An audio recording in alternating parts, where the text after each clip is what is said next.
ဟုတ်ကဲ့ညီမနာမည်ကအီမိုဖြူဝင်မှာဒီနေ့ပွဲလေးတစ်ယောက်ဖြစ်တာကတော့ညီမရှိဝက်ရဲ့တင်တန်းသူဟောင်းဖြစ်ပါတယ်ရှိဝက်ကနေပြီးတော့ဒီ event လေးစီစဉ်ပေးရတဲ့အတွက်ဒါစီဝိုင်းရေးအတွက်အခွင့်အလမ်းတစ်ရက်အနေနဲ့ဒီပွဲလေးကိုဂျိုင်းဖြစ်တာပါ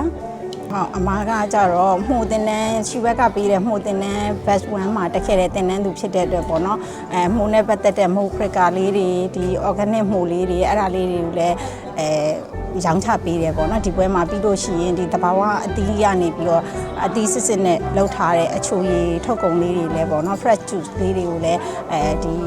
ရောင်းချပေးပါတယ်အခုကကြတော့ညီမတို့ဒီအချိုရည်ဆိုလို့ရှိရင်လည်းလက်ကားဒိုင်ဒီမှာဖြတ်နေပါတယ်မော်ဘီတို့ဒီထောက်ကျန်တို့ဒီမင်္ဂလာတော်ဝါယာလည်းအင်းစိန်ဒီတောက်လျှောက်မှာလည်းဒီအချိုရည်နဲ့ပတ်သက်ပြီးလက်ကားဖြတ်ပါတယ်ဒီစားတောက်ကုန်ဒီမှုထုတ်ကုန်လေးတွေကတော့ညီမတို့ဒီ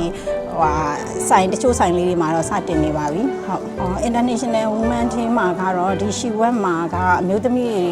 ဒီထုတ်တဲ့ထုတ်ကုန်တွေကိုပေါ့နော် event လေးတစ်ခုအနေနဲ့ဈေးရောင်းပွဲလေးစီစဉ်ပေးတာဖြစ်တဲ့အတွက်ပေါ့နော်ဒါမိန်းမသားတွေလည်းဘယ်ရာမှာဖြစ်ပေါ့နော်မိန်းမသားတွေလည်းကမ္ဘာပေါ်မှာရင်မောင်တန်းပြီးတော့အရာအလုံးကိုလုံနိုင်တယ်ထုတ်ကုန်တွေလည်းထုတ်လုပ်နိုင်တယ်ဒီစီးပွားရေးကိုလည်းမိန်းမသားရဲ့အနေနဲ့ဥဆောင်ပြီးတော့လုံနိုင်တယ်ဆိုတော့